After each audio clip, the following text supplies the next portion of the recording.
n'agahugu gato kigenga gato keza gafite ubuso bungana na kilometero kare 11,580 gakikijwe n'amazi, gafite igice kinini cy'ubutaka kari hagati y'uburasirazuba bwo hagati y'isi. Mu myaka nka 70 ishize cyari mu bihugu bikennye mu gice giherereyemo, ariko kuzamuka byabaye mu kanya gato nk'ako guhumbya, kumwe winjira mu nzu usize izuba riva ugasohoka usanga imvura iguye. Ni nako imvura y'ubukungu yaguye muri iki gihugu kugeza aka kanya kiri mu bya mbere ku isi mu gutunga ifaranga. Iyo ni Qatar kwa Emir Sheikh Tamim bin Hamad Al Thani, umuyobozi w'ikirenga ufitanye ibigwi n'amateka na Perezida Paul Kagame. Imvura yaguye bari kumwe i Kigali mu Rwanda batembera pariki y'Akagera, bareba n'imikino ikomeye nka Formula 1 Qatar Grand Prix, yewe ni byinshi baziranyeho. None se wabuze icyo umunyakatari aziranyeho n'umunyarwanda? None se ahubwo ubushuti bwabo bwatangiye ryari? Ibi byose nibikuye muri iki kiganiro. Byose byatangiye mu myaka irenga 13 ishize, kuko ubusanzwe umubano w'u Rwanda na Qatar watangiye kera, kuko mu mwaka wa 2012 ishoramari rifatika ry'abanyakatari ryatangiye mu Rwanda hatangizwa ingendo za Qatar Airways. Gusa umubano waje gufata intera nini mu mwaka wa 2017 nyuma y'amasezerano yashyizweho umukono n'ibihugu byombi agamije gushyiraho imikoranire mu bya diplomasi. Aya masezerano yaje akurikira andi arimo nk'ayasinywe ku itariki ya 26 z'ukwezi kwa Gicurasi mu mwaka wa 2015 agamije gushimangira ubufatanye mu birebana no kurwanya ibiyobyabwenge.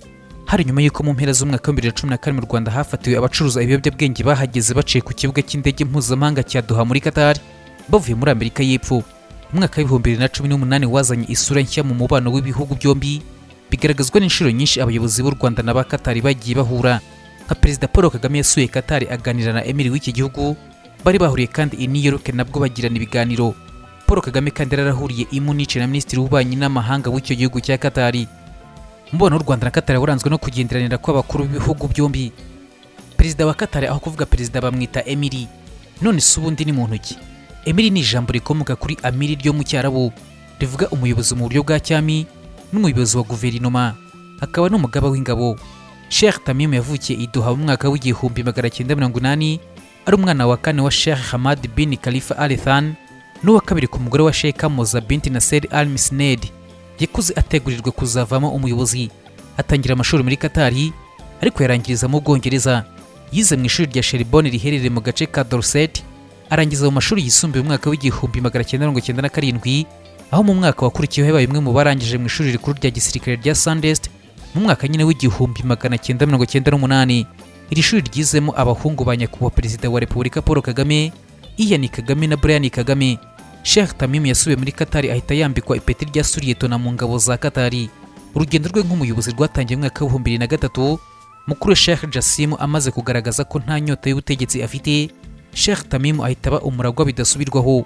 Nyuma y'imyaka 10 ubwo hari kwa 25 Kamena mu mwaka wa 2013 yagizwe umuyobozi w'ikirenga wa Qatar, ubwo se Sheikh Hamad bin Khalifa Al Thani yaramaze kugaragaza ko atagifite imbaraga zo kuyobora igihugu.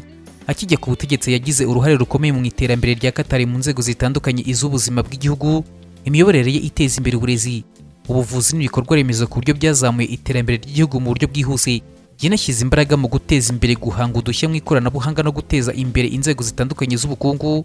Qatar iva mu bihugu byishingikirije kuri peteroli na gaze gusa, itangira ishoramari ku isoko mpuzamahanga. Uyu mugabo akunda imikino n'imyidagaduro, kubera ko mu mwaka wa 2005 yashinze ikigo cy'ishoramari mu bya siporo cyitwa Olex Qatar Sport Investment, ubu cyanaguze Paris Saint-Germain FC yo mu gihugu cy'Ubufaransa. Iyi ni ikipe yasinyanye amasezerano n'u Rwanda muri gahunda ya Visit Rwanda. Uyu mugabo kandi yagize uruhare rukomeye gufasha igihugu ayoboye kwakira igikombe cy'isi cy'ibihugu mu mwaka wa 2022. Ibi inshuro ya mbere igikombe cy'isi cyari cyakiriwe n'igihugu cyo mu burasirazuba bwo hagati. Iri rushanwa ryagaragaje ubuhangange bwa Qatar ku ruhando mpuzamahanga, kandi riyishyira mu bihugu byamaze kuba igicumbi cyo kwakira imikino ndetse n'ibindi bikorwa mpuzamahanga biyishyiramikiyeho. Sheikh Tamim kandi yateje imbere ububanyi n'amahanga, yubaka umubano ukomeye hagati ya Qatar n'ibihugu bitandukanye ku isi, aho umuhate we mu guharanira ubufatanye bubyarira bose inyungu burigaragaza no mu Rwanda, kuko hari ibikorwa byinshi by'iterambere abanyakatari bagiramo uruhare. Intambwe yo gukuraho viza ku banyarwanda ishimangira icyizere afitiye igihugu, kandi ubufatanye bwamaze gushinga imizi. Abasesengura ibya politiki bemeza ko icyizere cya Sheikh Tamim kirenze kure iby'ubufatanye mu bucuruzi na politiki gusa, ahubwo yifuza ko abantu bo mu bice bitandukanye by'isi bakorana bakazamurana. Umubano mwiza hagati ya Qatar n'u Rwanda watumye havuka amahirwe menshi mu burezi, ikoranabuhanga, ariko by'umwihariko ishoramari ry'abanyakatari mu Rwanda ryatanze akazi ku bantu benshi, rinagira uruhare mu iterambere ry'igihugu no mu rugendo rwo kwigira. imiyoborere ya Sheikh Tamim ishingiye ku kureba kure, gufata imyanzuro ikwiye ndetse agaharanira iterambere ry'igihugu na mpuzamahanga. Umubano uzira amakemwa wa Qatar n'u Rwanda ugaragaza imbaraga ashyira mu bufatanye mpuzamahanga bugamije iterambere. Uretse kuba emiri wa Qatar Sheikh Tamim bin Hamad Al Thani ari umuyobozi ureba kure uharanira iterambere, akaba inshuti magara y'u Rwanda, imiyoborere yateje imbere igihugu cye, ariko inakomeza ubucuti hagati y'u Rwanda na Qatar, kubera ko rwose muri Kamena mu mwaka wa 2022 Sheikh Tamim yaje mu Rwanda nk'umushyitsi w'igihugu cy'inshuti mu nama y'abakuru b'ibihugu na za guverinoma bo mu muryango wa Commonwealth yabereye i Kigali mu Rwanda. Nakomeje kuvuga Qatar, ariko si ubundi yo uyiziho iki? Qatar ni igihugu cy'Abarabu giherereye mu burasirazuba bwo hagati, gikikijwe hanini n'inyanja ya Arabia mu kigobe cya Perisi, ndetse gihana imbibi ku butaka n'igihugu cya Arabia Saudite, kikaba gihana kandi imbibi z'amazi n'igihugu cya Iran, Leta Zunze Ubumwe z'Abarabu ndetse na Bahrain. Qatar ituwe n'abaturage miliyoni 2,931 ku buso bwa kilometero kare 11,571. Ni igihugu kandi gifite ubutaka burimo n'umucanga w'ubutayu. Umurwa mukuru wa Qatar ni Doha, uri mu burasirazuba bw'iki gihugu ku mwaro w'inyanja Arabia mu kigobe cya Perisi. Doha ni umujyi ucumbikiye umubare munini w'abaturage ba Qatar, aho utuwe n'abaturage bangana na miliyoni 2,382 hagendewe ku ibarura riheruka. Ni umujyi kandi ukomeye mu bijyanye n'ubucuruzi, by'umwihariko ubucuruzi bwa gaze karemano cyangwa se natural gas, aho iki gihugu ari kimwe mu bihugu bicuruza iyi gaze ku bwinshi mu isi. Uyu mujyi kandi ni umujyi ugezweho, aho ugizwe n'amagorofa maremare yubatswe mu buryo buteye imbere, ndetse n'andi magorofa yubatswe mu buryo bumenyekanisha idini ya Islam, ari naryo ryiganje muri iki gihugu cya Qatar. Qatar ni igihugu kizwiho gushyuha, aho impuzandengo y'ubushyuhe muri iki gihugu ari dogere Celsius 30. Mu gihe cy'impeshyi ubushyuhe muri iki gihugu bujya bunarenga dogere Celsius 45. Qatar ni kimwe mu bihugu bikize ku mutungo kamere ku isi, aho izwi cyane mu bucukuzi bwa peteroli ndetse na gaze. Ubukungu bwacyo ubugereranyije n'ubuke bw'abaturage bayo bituma iki gihugu kiza mu bya mbere bikize, ndetse n'abaturage bo bakaba baba mu buzima bwiza. Mu myaka ya vuba aha rwose, bitewe n'imikoranire myiza iri hagati ya Perezida Paul Kagame na Emir Sheikh Tamim bin Hamad Al Thani, yatumye umuntu wese yifuza kujya gutura muri Qatar. Ubu aka kanya kuva i Kigali mu Rwanda werekeza i Doha muri Qatar bigusaba gukora urugendo rwa kilometero 6,630 ku itariki ya 14 Nyakanga ku mwaka wa 2021. Igihugu cya Qatar cyafunguye ambasade mu Rwanda, ihita iyoborwa na Bwana Misfa bin Faisal Mubarak Ali Ajab Ali Shahwan, witabye Imana tariki 19 z'ukwezi kwa karindwi ku mwaka wa 2024. Naho ambasade y'u Rwanda muri Qatar yafunguye imiryango mu mwaka wa 2019, ubu ikaba iyoborwa na Kayinamura Igor Marara.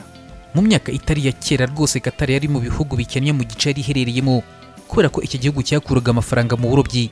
Nubwo ahantu hacukurwa ibikomoka kuri peteroli havumbuye bwa mbere mu mwaka w'1938, ibintu byatangiye guhinduka, ariko n'ubundi igihugu kigifite ubukene. Ibi byabaye kubera ko ahari habonetse amavuta hatari hanini cyane ku buryo havamo amafaranga ahagije. Bigeze mu mwaka w'1970 nibwo habayeho ikintu gikomeye, ikirombe cya peteroli kinini ku isi cyavumbuye mu majyaruguru y'icyo gihugu. Ubwo Qatar yabonaga ubwigenge ku gihugu cy'Ubwongereza mu mwaka w'1971, umwami wayoboraga icyo gihe yarabonye ko uburyo bumwe bwo guhindura ubukungu bw'igihugu cye ari ugushora amafaranga mu bikorwa by'ubushakashatsi, ndetse no guteza imbere gucukura no kugurisha peteroli yari imaze kuvumburwa mu gihugu cye. Qatar yatangiye kugurisha peteroli mu bihugu bitandukanye ku isi, nibwo yatangiye kwiyubaka iva ku gihugu cyahoze kiri mu bikennye ku isi gitunzwe n'uburobyi. Ibi gihugu gikize giteye imbere cyane mu bikorwa remezo, ndetse n'umusaruro mbumbe w'igihugu uriyongera ku buryo butangaje. Qatar yafashe inzira itandukanye, ifata amafaranga ava muri peteroli iyashora mu kubaka umujyi ugezweho wa Doha. Uretse guteza imbere ibikorwa remezo ndetse n'ubuvuzi, uburezi muri Qatar burakomeye, ndetse kwiga mu mashuri abanza n'ubuntu. Mu mashuri ya leta abanyeshuri bahabwa ibitabo ku buntu, ndetse bakanahabwa amafaranga yo kujya ndetse no kuva ku ishuri nka tike, kubera ko rwose igihugu cya Qatar kiri mu bifite amakaminuza akomeye, by'umwihariko mu bihugu by'Abarabu. Qatar yashyize imbaraga mu guteza imbere uburinganire, itanga amahirwe angana ku bagore n'abagabo, biri no mu ntego Qatar yagiye yiha mu myaka itandukanye kuva mu mwaka wa 2011 n'umwaka wa 2016 ndetse n'umwaka wa 2018 kugeza mu mwaka wa 2022. Iyo ugeze ku Rwanda, ingingo y'uburinganire ku bagabo n'abagore irihariye ukwayo rwose, kuko ku isi u Rwanda rurayoboye mu nzego za leta. Byose byagizwemo uruhare na politiki nziza ya Perezida Paul Kagame, kubera ko muri Qatar ntabwo bakunze guhinga bitewe n'uko hari ubutayu. Bituma iki gihugu kigenda kigura ubutaka bwo guhingamo mu bindi bihugu, harimo ibihugu nka Sudani na Australia, ndetse banatangije umushinga w'ubuhinzi mu bihugu bitandukanye nka Brazil, igihugu cya Kenya, Ukraine ndetse n'ibindi. iby'uyu mubano w'ibihugu byombi bisangiye kuba byarabaye ibihugu bikennye bikaza kuzamuka mu iterambere ku rwego biriho ubu, byakozwe n'abagabo amateka azahora yibuka mu iterambere rigezweho, kuko Perezida Paul Kagame nyuma yo kubohora igihugu akomeje urundi rugamba rwo guteza imbere igihugu kugeza no kuri iyi mibanire myiza n'amahanga nka Qatar y'ubuhangange bwose.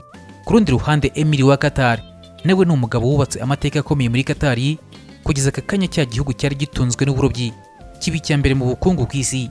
Aba rwose nta gushidikanya baraziranye kandi rwose inama zabo zirivugira, si bamwe bahura ngo basangire maze umwe aca undi aca hariya, ahubwo bazi impamvu iba yabahuje, ni ugutekereza ku mishinga migari abaturage bungukiramo kandi ibyiza biracyahari.